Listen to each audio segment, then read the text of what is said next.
सड़क से थोड़ा इधर हो।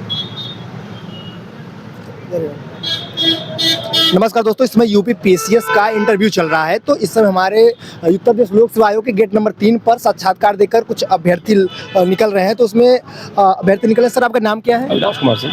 अविनाश कुमार जी। सर, आपका बैकग्राउंड बीटेक। बीटेक। सर, आपका घर कहाँ है? घर बनारस है मेरा।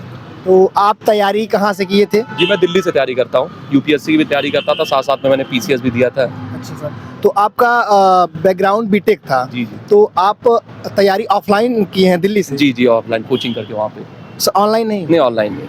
तो सर, अटेम्प्ट आपका क्या है? अटेम्प्ट सर ये चौथा है मेरा पीसीएस का। चौथा। तो तीसरे तक में सिलेक्शन हुआ है? नहीं, मेंस दिया है, तो इंटरव्यू पहली बार है। पहली इंटरव्यू है। तो सर, आपकी रणनीतियाँ क्या थी? Pre plus mains plus interview आप यूपीएससी के साथ कर रहे हैं क्या यूपी पीसीएस की कर रहे हैं? नहीं, मैं यूपीएससी का पहले प्रिपरेशन करता था। उसी में जब पिछली बार यूपीएससी से मैंने ब्रेक लेके पीसीएस पढ़ना शुरू किया था और मेंस दिया था, और मेंस में सिलेक्शन हो गया इस बार। तो अब देखते हैं क्या होता है। कौन सर की टीम थी? कल्पराज सिंह सर की थी। कल्पराज सिंह सर की।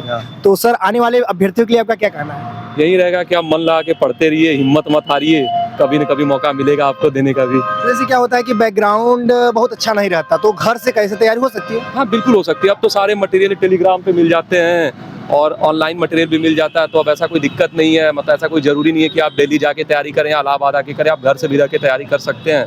यूपी स्पेशल, अगर आप यूपीएससी की तैयारी कर रहे हैं तो यूपी स्पेशल की आप कैसे तैयारी की?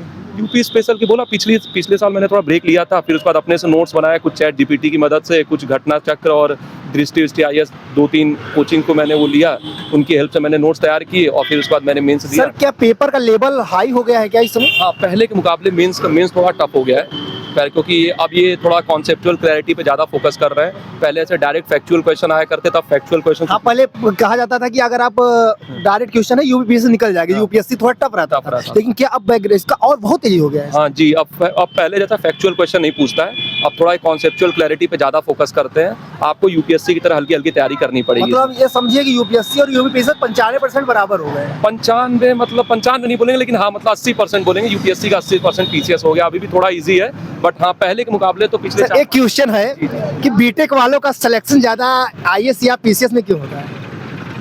अब क्या ही बोलने, बहुत ज्यादा लोग, ज्यादा संख्या में लोग परीक्षा दे रहे हैं और थोड़ा बैकग्राउंड में कुछ होता है क्या? एनालिटिकल स्किल हम लोग को, मतलब बीटेक वाले थोड़ा एनालिटिकल स्किल्स बहुत अच्छी होती है उनकी, तो चीज़ों को बहुत जल्दी एनालाइज कर ले जाते हैं। एनसीईआरटी सर, आप कैसे पढ़े थे? एनसीईआरटी तो नॉर्मल, जैसे बुक्स उठाए तो नॉर्मल बुक प्रेफर किया था मैंने। बुक सर, आप कोचिंग कौन सा ज्वाइन किए थे? कोचिंग मैंने जीएस का नहीं किया था, मैंने ऑप्शनल की कोचिंग किया था यूपीएससी को लेके। कौन सी कोचिंग? बालियांस की थी, हिस्ट्री ऑप्शनल की। इंग्लिश मीडियम से? इंग्लिश मीडियम से। तो सर, जैसे कि आज हम देख रहे हैं कि प्रयागराज में लड़के यूनिवर्सिटी में एडमिशन लिए, इलाहाबाद विश्वविद्यालय में, तो वो लोग क्या 12th के बाद तैयारी कर सकते हैं? जी बिल्कुल, अगर आप फोकस्ड है, आपको ऐसा लगता है कि आपको सिविल सर्विसेज का ही करना है, तो आप 12th के बाद भी कर सकते हैं। आप बीए या बीएससी जैसे भी डाल के आप 12th के बाद भी प्रिपरेशन स्टार्ट कर सकते हैं। आंसर राइटिंग के बारे में आपका क्या कहना है? आंसर राइटिंग तो बहुत ज़रूरी है मेंस के लिए, तो जितना जल्दी से जल्दी आदमी शुरू कर दे उतना बढ़िया रहता है, क्योंकि कई बार ऐसा होता है प्रीलिम्स के चक्कर में हम मेंस पे फोकस नहीं करते हैं और फिर समय बहुत कम बच जाता है और उस समय में उतनी अच्छी तैयारी नहीं हो पाती है। सर, जैसे कि आप बीटेक से थे, तो जो सर कल्पराज सर थे, तो कैसा क्वेश्चन था बीटेक के आपके बैकग्राउंड के बारे में? बैकग्राउंड वही एआई रिलेटेड क्वेश्चन उन्होंने पूछा है कि एआई पे क्या चल रहा है, क्या क्या इशूज हो सकते हैं, यही सही। और कोई क्वेश्चन सर? ऐसा कुछ करंट से, इंटरनेशनल रिलेशन से, यूजीसी से? यूजीसी से थोड़ा बहुत क्वेश्चन था, एग्जैक्ट याद भी नहीं आ रहा, क्योंकि अभी तुरंत बाहर निकले हुए हैं, बट हाँ ऐसा ही था। मेनली उनका फोकस था हमारे मतलब बीटेक बैकग्राउंड से फोकस पे। अच्छा, आपके बैकग्राउंड से अधिक फोकस था। तो सर, प्रीलिम्स प्लस मेंस का तैयारी एक साथ सही रहता है कि आप प्रीलिम्स पहले करें या मेंस करें? नहीं, अगर आप साथ में करेंगे तो ज़्यादा बढ़िया है, क्योंकि फिर समय मिल नहीं जाता। जैसे अचानक प्रीलिम्स निकला, फिर समय 3-4 महीने रहता है, तो 4 महीने मेंस की प्रिपरेशन थोड़ी मुश्किल हो जाती है। तो अगर स्टार्टिंग से इंसान मेंस और प्रीलिम्स दोनों कंबाइन तैयारी करे तो उसका असर ज़्यादा। सर, आप बीटेक किए हैं तो आप जॉब भी करते थे कि नहीं? नहीं, जॉब नहीं करते। आप तैयारी वहाँ पर रह के करते थे? तो आने वाले जो नए बच्चे हैं जो 12th में पढ़ रहे हैं या बीए कर रहे हैं, उनके लिए आपका थोड़ा सलाह बताइए, कैसे वो आगे आए? सलाह ये रहेगा कि फोकस रहें, थोड़ा क्लैरिटी अच्छे से मेंटेन रखें कि क्या पढ़ना है, ज़्यादा सोर्स को फॉलो ना करें, कुछ एक सोर्स सेलेक्ट। असफलताओं में जैसे असफल हो जाते हैं, तो कैसे अपने आप को डिमोटिवेट से कैसे आप करते थे कि हम और यही 1-2 दिन थोड़ा परेशान रहते तो फिर समझाते थे कि ठीक है, कब कुछ लगता था कुछ मेरी गलती हो सकती है, कुछ किस्मत खराब हो सकती है, तो फिर अपनी गलतियों को सुधारता था मैं और ये सोचता था किस्मत कब तक ही खराब रहेगी, कभी न कभी तो किस्मत ठीक होगी और करते करते आज फाइनली यहाँ पे नोट्स आप ट्रेडिशनल नोट्स बना लेते थे कि लिखते थे नोट्स? लिखता था मैं।